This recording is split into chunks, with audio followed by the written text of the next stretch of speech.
Actor and comedian Mike Epps could face charges tonight after bringing a loaded handgun to Indianapolis International. Welcome inside the comfy confines of the Channel 13 studios on what is a cool evening outside across central Indiana. It's Sean and Swan joining us, you again, and let us know where you're watching tonight here at 10 o'clock. We'll give you a shout out. We're going to talk about Zach Edey becoming the Big Ten Player of the Year. We'll get you all fired up for the Boilers playing on Friday. Of course, IU will play in the tournament on Friday as well. And we're also going to talk about the weather because, boy, we had a big change today, didn't we, from yesterday? Well, they all can be 70s Good in point. March here. Yeah, we've little taste of reality. It was nice to get some sunshine, kind of a cloudy start. Right. Close to where we should be, which is 48. We were at 50 for a high in the afternoon. Now, I want you to remember that 48-degree average because we're going to go way below that in the coming days here. Clean sweep at this hour on live Doppler 13 radar, already down to 34 in Richmond. Now, there's a weak weather system to our west. I also want to point out winter storm watches up for parts of Iowa, up for parts of Minnesota, and I think those are going to get expanded farther east and maybe include Chicago later this week with a weather system that will also impact us. But I tell you that because there's going to be a lot of IU Purdue fans making that trip up 65 Chicago for the tournament games here. So we want you to be aware of that. So here's tomorrow morning. Clouds around but dry. If we see anything at all, it's probably going to be a passing flurry or maybe a sprinkle, but we are not expecting much precipitation. And that cloud deck tomorrow morning may gradually thin out to allow for some sunshine later in the day. Temperature is going to be topping out closer to 45 to 50 degrees. Now, that weather system will be getting in here locally Thursday evening. It's going to come in as rain.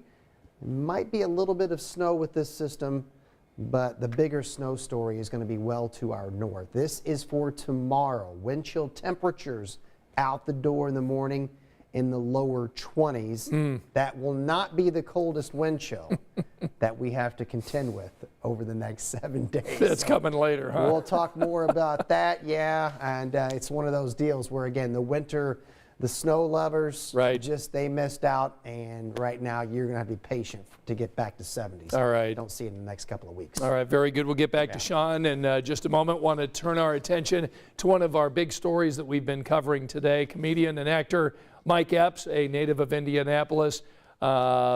He carried a loaded handgun to Indianapolis International Airport on Sunday morning, and our Rich Nye has the story for us tonight. Mike Epps was coming through Checkpoint B at the Indy Airport just after 9 a.m. Sunday when TSA agents found a loaded gun in his carry-on backpack. When our officers detect a firearm in the X-ray tunnel, action stops at the checkpoint. We immediately contact local law enforcement and they take possession of the weapon. Airport police say they confiscated a .38 special revolver loaded with 4 bullets, but no bullets under the firing pin. Epps told police he forgot the gun was in his backpack. Epps was not arrested and was allowed to continue his travels, but he faces a potential federal civil fine in the hundreds or thousands of dollars. The fine can vary whether it's loaded or unloaded, and then the other issue is, is this your first offense? Have you done this before? We say, is it artfully concealed? Were you trying to hide it from us, or was it just in the bottom of your bag? So we take all those factors into account when determining what the fine is going to be. TSA agents have already found 18 guns at security checkpoints at the Indy Airport this year, ahead of last year's pace that totaled 68 for all of 2022. Nationwide, an all-time high of more than 6,000 guns were found at airports last year. Training of the officers and the technology of our X-ray tools, we're finding these guns, we're keeping passengers safe, but passengers also need to take responsibility and not bring them to the checkpoint. Travelers can only bring unloaded guns to the airport in a locked, hard-sided case that must be checked and reported to the airline. Ammunition must be stored separately. Use all available lock tabs when securing your firearm. All right, so no word from Mike Epps yet on this particular case.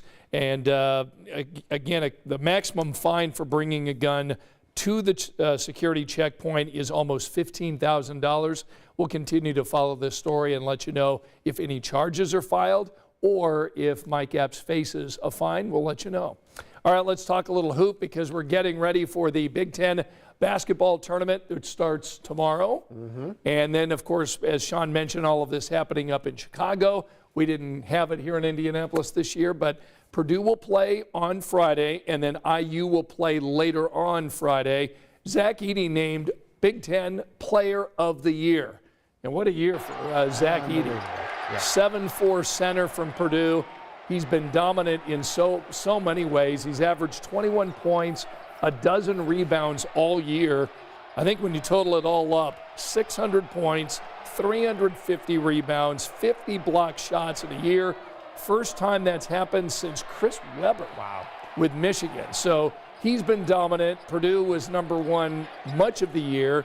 Now they're number 5. They've had some hardships here in the last couple of weeks, losing a couple of games.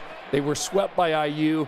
So let's bring Sean in. I know you've watched Purdue far more than I have. What are your feelings I'm about married to a the Boilermaker, tournament? so Right. We were in Mackey for the IU Purdue game, by the way.